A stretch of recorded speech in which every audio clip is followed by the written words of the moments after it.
Happy Monday, Troublemakers.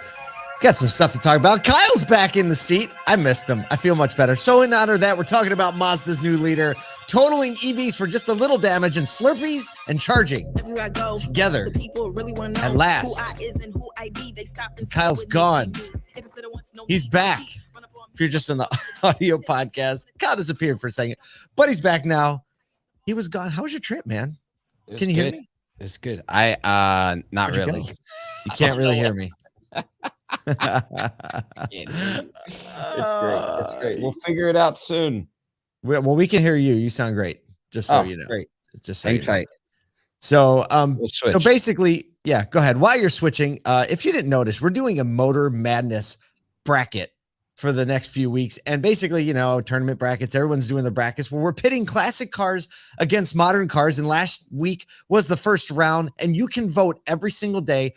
Probably the best way to do it is to follow us on LinkedIn, or you can follow us on Instagram and just search a Sodu and you'll find it. But a lot of fun conversation and a fun matchup. So basically we're taking classic cars on one side, modern cars on the other side. We're going to find out the best vehicle of all time as voted on. Well, I mean, you know, for the ones that we selected, or that Todd Caputo selected. The best Todd Caputo vehicle. I like time, it. right? A couple Chevys in there. Some of the most interesting losses last week is the Tesla Model Plaid S, or the Model S Plaid, lost to the Chevy Corvette Premier Edition by a lot, like 77. I think that may just be indicative of our audience. maybe less surprising than we. And then another fun was a Ford Woody. I can't remember what year that sucker was. It's like a 50 something, I think. But that's just an awesome vehicle. That's not it's an interesting loss, but it's not a surprising one. The VW Beetle, iconic, but that Ford Woody is just awesome. You just want to throw a surfboard on top, and that was like the first 3-row SUV. Yeah. No, that car is iconic, and everybody's tried to bring it back. Like the PT Cruiser Woody, they were like, "We're bringing it back." No, you're not bringing it back. Please just leave it like let it die. You know? Let it die. So we got a bunch of matchups coming up this week. Fun. We're down to the semifinals. Today it's going to be a 2014 Corvette versus a 2010 Chevy Astro van. There's conversation that needs to happen around that one. I'm partial to the Astro van myself. My first business was started in one of those. And I think here's the thing. I think everyone has an Astro van experience at some point, whether it's a kid or as an adult or as a worker. Some they can talk about, some they can't talk about, you know? You were going to go there. I knew that was coming. I just did. Also, just in like 2 weeks from Wednesday, we're going to be live in Arlington, Texas with a SoTu Live tonight. You can get tickets at asotux.com. And if you're a dealer in the area, we want you to bring your staff and your service advisors. We're trying to draw a big circle around everyone in your store. It's going to be an amazing show. Got some amazing guests we're going to start announcing this week. We're bringing the live band. We're wearing the suits, doing the whole thing. Yeah, if you bring 10 or more people from your store, you get 20% off. So we really want more of the fam coming to the show. And if that happens, definitely we are giving you massive props from the stage and on the live stream. So your people are going to feel amazing. So there you go. A little bit of that. Hey, we got some news to talk about. Let's get into it. It's been a while. All right. So late last week, Mazda announced the appointment of a new president and CEO. He's a 40-year company veteran, Masahiro Moro, to replace current president and CEO Akira Marumoto, who has held the seat since 2018. So Moro, the new president and CEO, is currently a director and senior managing executive officer, has previously been the head of Mazda North America. So you probably got a little familiarity with him, Kyle. I know the name Masahiro Moro. Yeah. And a lot of people do. And I think that I don't know him personally or anything like that, but it seems like it's going to be a good move. Done a lot of good, the American operations of the North American operations for Mazda has really been growing over the last 5 to 6 years. And so I think this will expand globally, and I'm excited to see what happens. What was the vibe when kind of he was in charge? Like what kind of, in your mind, what kind of was the calling card for that season of Mazda? Well, I couldn't tell you that much because back when in that season I wasn't as familiar with the executive. Yeah. So, but okay, I just know that the leadership of the North American side of stuff recently has been just on point, growing market share like crazy. Yeah, the proof's in the pudding. So Proof's in the pudding. Well, Moro cites recent growth in the U.S. and hopes to continue by upgrading its about 360 dealerships and targeting 1,000 vehicles per year as a sales target per store initially. He says if we can get to that point, the next point is we're going to work to 1,200. So, which is a big deal because like the median right now is nowhere close to 80, which is about what that is. And 80 a month is what you're saying? 80 a month. Yep. Mm-hmm. You know, you've got a lot of Mazda stores. It's a small market store. You don't have, you know, trucks or large SUVs or things to compete in that, like in that world. I think it's a 9 model line, which you compare that to like a Toyota or a Honda, you're talking 23 model lines. And so it's a tough hill to climb, but I'm confident that they'll do it. And you know, I always got a little heart in the Mazda. I know you do. I know you do. And the Mazda also nominated Jeff Guyton. He's 56 years old, senior managing executive officer and current North America head, is now going to be the CFO and assistant to the president, pending the June approval of the board. So they're just moving things around, moving and shaking, moves, positioning for the wins. You know what I'm saying? Positioning for the wins. Oh, come on. I can't think of a reason to press this button right here. Yeah. Segue. Time. I just felt like I had to press it. This button.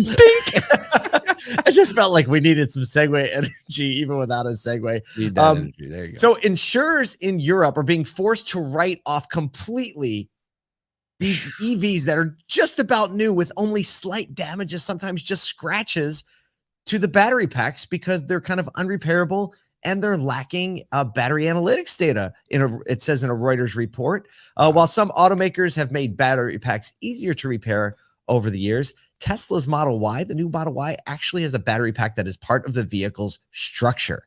And it's been described by experts as having zero repairability. So, for instance, a replacement battery on like a Tesla Model 3 can cost $20,000 when the vehicle new is just over $40,000 and depreciates quickly. There are no diagnostic tools for repair shops to see if the batteries are doing okay or if there's been damage is one of the problems.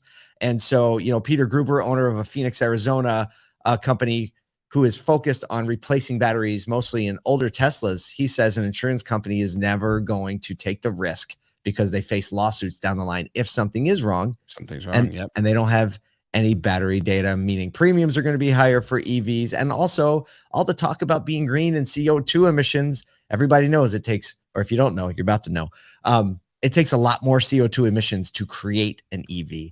And once that vehicle drives for, you know, a few tens of thousands of miles is when that balance, you know, evens out. And then you start to get the gains on the far side.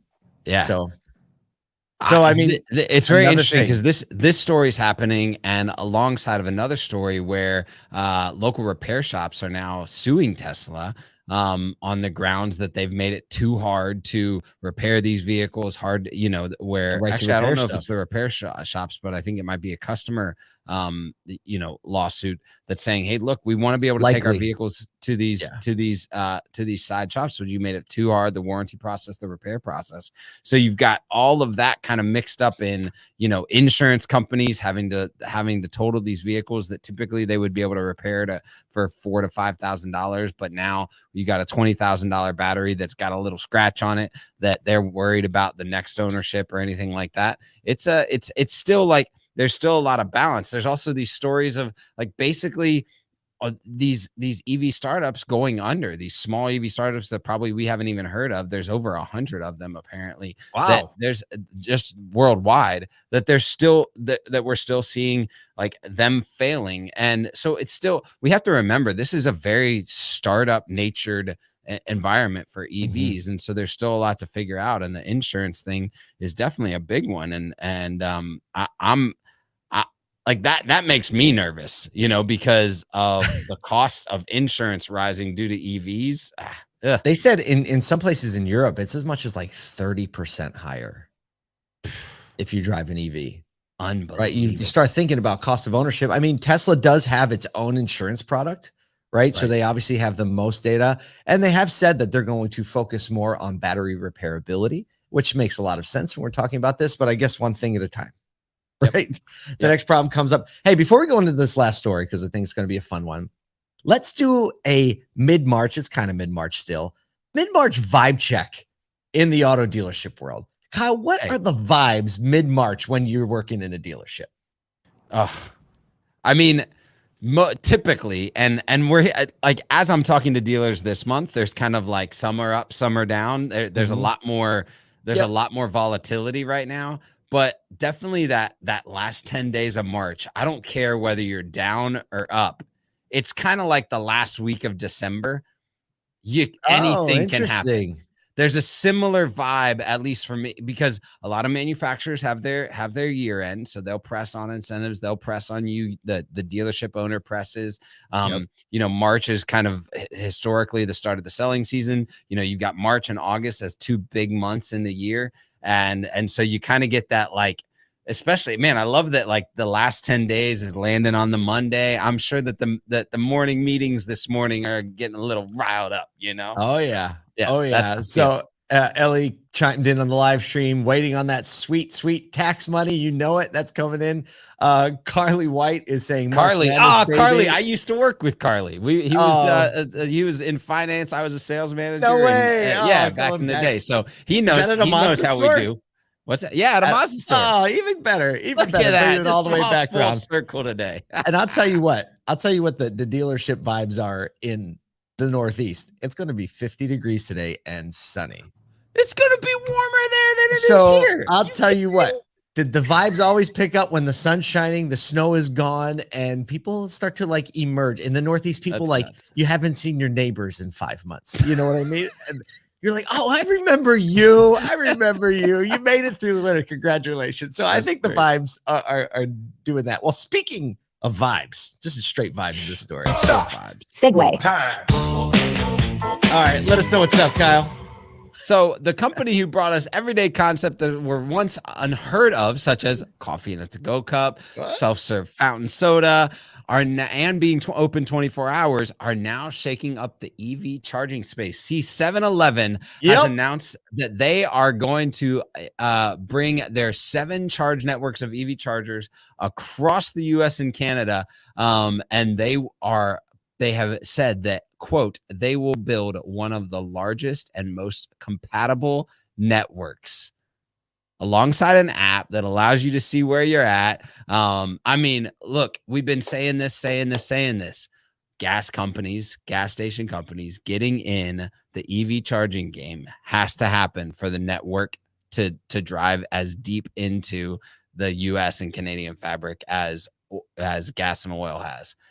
So they need to build a Slurpee machine right into the charging thing. Right into it. You plug your car in, and then they got the little cup dispenser, and then you pull the nut knob and you get your Slurpee. And look, 7-Eleven, there's like some kind of pros and cons in my mind. A pro is that they've actually done a pretty historically good job of creating gas station food that people actually go out of their way to get. Sure. Right? Yeah. Hot dogs and the Slurpees. So like that. The downside is, I don't know how many 7-Elevens you've been to, but most of the 7-Elevens I've been to aren't ones where I'd really be excited to keep my car parked outside for a long time. And they're not really set up for it either. You're like, can we get some twice dailies with these? You probably don't have twice dailies up there. No, they're kind of like you look at like a chain like Wawa, who's done an amazing job of creating an environment where you could go inside and sit a little bit. You have ample parking lot space. A lot of 7-Elevens, like, let's face it, they were designed to minimize real estate and be like, I don't want you in this store longer than 2 minutes. Right. Yo, this is all while Buc-ee's is out here adding like 15 stores with 5,000 gas pumps. Right. There you go. I have to go to a Buc-ee's. Somebody. We just got a comment live stream as Kyle's saying that. Ariel Velasquez saying, "Do you imagine Buc-ee's with chargers?" And it sounds like Kyle just with chargers would be full lit because it's a full. Have you ever been to a Buc-ee's, Paul? Dude. I feel like you failed me as a resident Nashville host because you didn't take me to a Buc-ee's. There's no Buc-ee's close. Buc-ee's doesn't live close to a city. They only are like on outskirts in travel. It's similar to what's that big place? Any of those travel, like the. Can't think of one right now. Yeah. But like a travel center, right? They are ginormous. They're normally at least an hour outside of a city, and they have all the food, all the like. We have to go to Buc-ee's. Soto has to go there. You could shower there probably. Can you shower there? Oh, without a yeah. And the bathrooms are the nicest bathrooms you've ever seen in, let's call it, any retail establishment.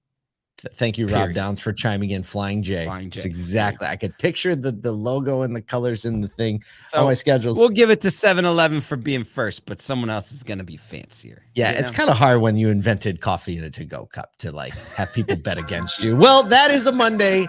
Look, whatever your Monday vibe is, thanks for spending a little of it here with us today. Hey, we hope we can see you in Arlington, Texas in just a couple weeks. Go to so2x.com and check out all the things that are going on.